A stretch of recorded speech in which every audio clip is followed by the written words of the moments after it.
ഇവിടെ ഒരാൾ ഇവിടെ ചർച്ചയിൽ സൂചിപ്പിക്കുകയുണ്ടായി, എന്താ മുസ്ലിങ്ങളെല്ലാം ഇവിടെ നിന്ന് ഓടിക്കാൻ വേണ്ടിയുള്ള സമീപനമാണ് CAA കൊണ്ടുവന്നത്. ആദ്യം എൻ്റെ സ്നേഹിതന്മാർ മനസ്സിലാക്കേണ്ട കാര്യം, ഞങ്ങൾ പ്രകടന പത്രിക എന്നല്ല പറയുന്നത്, എങ്കിലും പ്രകടന പത്രിക എന്ന് പൊതുവെ പറയുന്നതാണ്. ആ പ്രകടന പത്രികയിൽ പറഞ്ഞിട്ടുള്ള കാര്യമാണ് CAA. ദേശീയ ജനാധിപത്യ സഖ്യം ഇന്ത്യയിൽ അധികാരത്തിൽ വന്നാൽ CAA നടപ്പാക്കും. എന്താ അതിൻ്റെ അർത്ഥം? എന്താണ്? മുസ്ലിം വിരുദ്ധമല്ല. മഹാത്മാഗാന്ധിയും സമാധാനം എടുക്കുക. മഹാത്മാഗാന്ധിയും ഡോക്ടർ മൻമോഹൻ സിംഗും ജവഹർലാൽ നെഹ്റു അടക്കമുള്ള ആളുകൾ പറഞ്ഞിരുന്നു, അവിടെ 3 രാജ്യങ്ങളിൽ അഭയാർത്ഥികളായി അവിടെ നിന്ന് ഓടി വന്നിട്ടുള്ള മുസ്ലിം ഈ 6 സമുദായത്തിന്റെ പേര് പറഞ്ഞ് അവർക്ക് ഇവിടെ കൊടുക്കണമെന്ന് 47 മുതൽ പറയുന്നതാണ്. ഇന്ത്യ ഭരിച്ച ആരും ഒഴിഞ്ഞിട്ടില്ല. UPA ഭരണകാലത്ത് ഉണ്ട്. 1947 ആളുകൾ മനസ്സിലാക്കേണ്ടത്, ഞാൻ പറഞ്ഞേക്കട്ടെ, പറഞ്ഞേക്കട്ടെ, ഇന്ത്യ 2ആയി വെട്ടിമുറിച്ചത് എന്തിനു വേണ്ടിയാണ്? ആ ചോദ്യത്തിന് നിങ്ങൾ ഉത്തരം പറ. ഇന്ത്യ 2ആയി വെട്ടിമുറിച്ചത് മതത്തിന്റെ പേരിലാണ്. മതത്തിന്റെ പേരിലാണ്. പാകിസ്ഥാനിൽ മതപീഡനമില്ല. പാകിസ്ഥാനിൽ അവിടെ ഇരിക്കും മക്കളെ, ഊവി തോപ്പിക്കാതെ. ഞാൻ പറഞ്ഞത് കേക്ക്.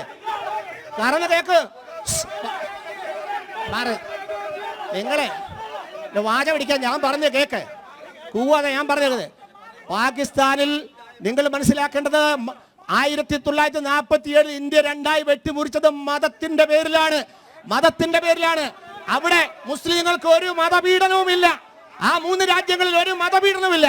അവിടെ മതപീഡനം ഏറ്റുവാങ്ങിയവര് ഈ റിപ്പോർട്ടിൽ പറയുന്ന 6 സമുദായങ്ങളാണ്. അവര് ഇന്ത്യയിൽ അവർക്ക് പൗരത്വം കൊടുക്കുക എന്നുള്ളത് മുൻ ഭരണാധികാരികൾ അടക്കം പറഞ്ഞിട്ടുള്ള കാര്യമാണ്. അതുകൊണ്ട് ഒരു മുസ്ലിം വിരുദ്ധമില്ല. ഞങ്ങളുടെ പ്രകടന പത്രിക നടപ്പാക്കാൻ വേണ്ടിയാണ്. അവരുടെ വോട്ട് കിട്ടിയാ ഞങ്ങൾ അധികാരത്തിൽ വന്നത്. ദയവേത് പ്ലീസ്, പോലീസ് ഇടപെടണം. ആരോഗ്യകരമായ സംവാദമാണ് ഞങ്ങൾ ആഗ്രഹിക്കുന്നത്, തമ്മിലടിക്കാനല്ല. ദയവേത് നിങ്ങൾക്ക് ചോദിക്കാം, അഭിപ്രായം പറയാനുള്ള ഒരു വേദിയാണ്. എന്തിനാണ് ഈ ബലപ്രയോഗം? ദയവേതൊന്ന് സഹകരിക്കുക പ്ലീസ്. ഒന്ന് സഹകരിക്കുക പ്ലീസ്. ദയവേതൊന്ന് സഹകരിക്കുക.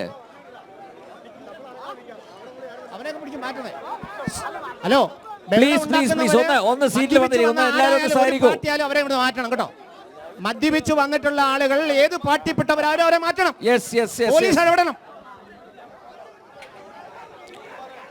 പ്ലീസ് ഒന്ന് എല്ലാവരും ദയവ് ചെയ്ത് ഒന്ന് ഇരിക്കൂ പ്ലീസ്. ദയവേത് പ്ലീസ്. പോലീസ് ഉണ്ടല്ലോ, പോലീസ് ഉണ്ട്. ഇത് ശരിയല്ല ദയവേത്.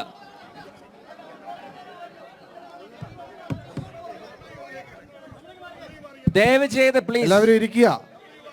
കസേരയോട് അരിശം കാണിച്ചിട്ട് കാര്യമുണ്ടോ? എല്ലാവരും ഇരിക്കുക. കസേര എന്ത് കഴിച്ചു?